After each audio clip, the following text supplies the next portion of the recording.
할렐루야. 사랑하는 대강의 가족 여러분, 오늘 하루도 하나님의 말씀과 동행하는 삶이 되길 소망합니다.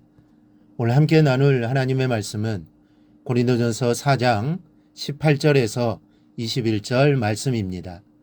어떤 이들은 내가 너희에게 나아가지 아니할 것 같이 스스로 교만하여졌으나 주께서라 가시면 내가 너희에게 속히 나아가서 교만한 자들의 말이 아니라 오직 그 능력을 알아보겠으니 하나님의 나라는 말에 있지 아니하고 오직 능력에 있음이라.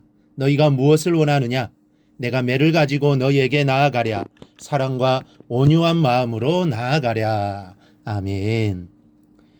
사람은 언제나 나와 너 사이에서 끊임없는 문제를 만들어가며 살아갑니다.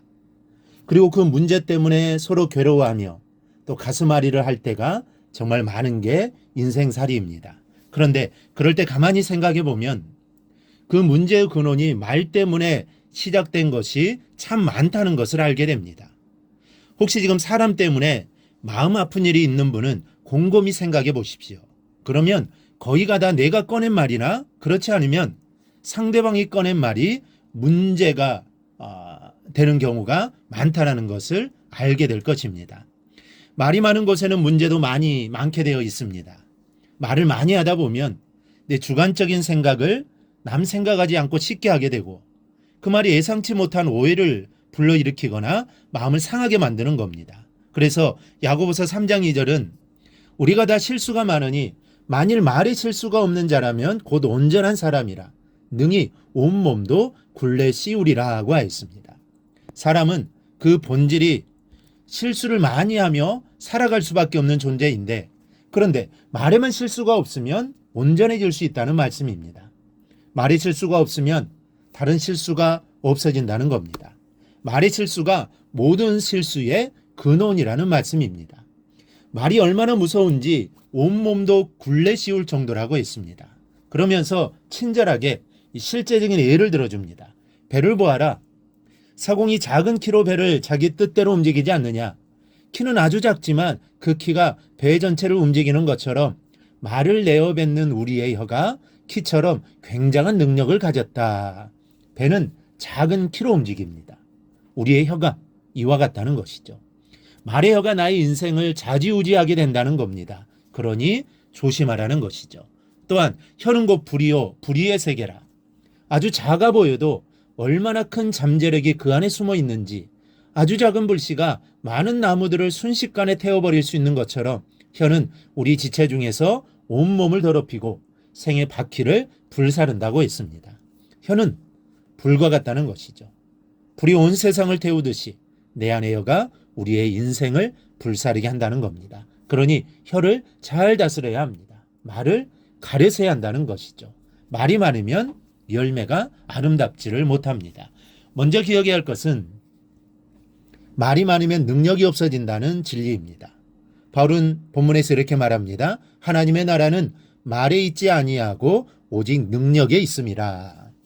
하나님께서 보시는 것은 얼마나 말을 잘하느냐가 아닙니다. 우리의 믿음을 따라 능력이 얼마나 나타났느냐를 보십니다.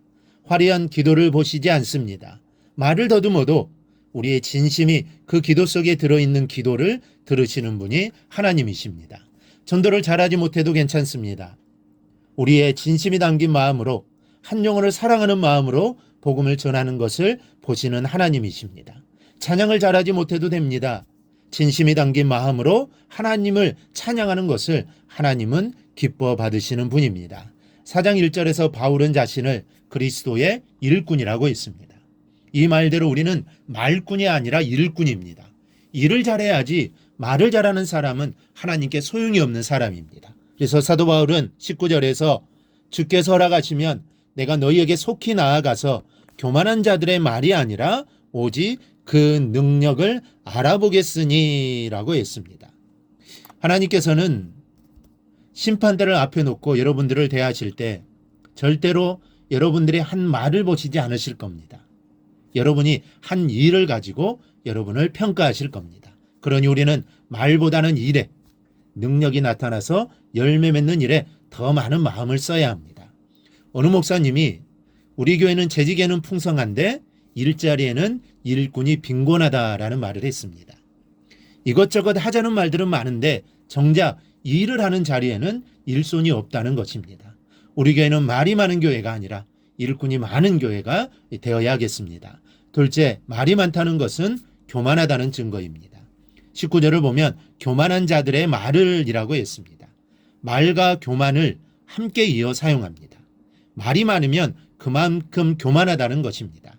말이 많다는 것은 그만큼 내 생각을 주장하고 싶은 마음이 많다는 증거입니다. 다른 의견이나 뜻을 받아들이기 어렵다는 겁니다. 그만큼 내 마음이 높아져 있다는 것이죠. 그러니 내가 말이 많아질 때 내가 교만한 것은 아닌지 생각해 볼 수 있어야 합니다. 여러분, 우리는 말꾼이 아닌 일꾼이 되어야 합니다. 그러기에 우리의 입에 재갈을 먹여야 합니다. 말하는 순간순간 기도를 잊지 않는 것이 입에 재갈을 먹이는 것입니다. 사람과 대화하는 중에도 속으로 제가 무슨 말을 해야 하나요? 이 말을 해도 좋을까요? 어떨까요? 하나님께 여쭈면서 대화를 나누는 것입니다. 특히 중요한 안건들을 결정하는 회의 때는 더 필수적입니다. 여러분, 말보다는 기도를 하십시다. 말꾼보다는 일꾼이 되십시다. 그렇게 되기 위해 뜨겁게 기도하는 오늘 하루가 될 수 있기를 바랍니다. 그리하여 하나님 앞에 칭찬 듣는 일꾼이 되고 교회에 꼭 필요한 일꾼이 되어 하나님 나라 확장에 귀하게 쓰임 받기를 주님의 이름으로 축원합니다. 오늘 묵상한 말씀을 굳게 잡고 삶으로 실천하며 살아내는 대강의 모든 성도들이 되기를 축복합니다.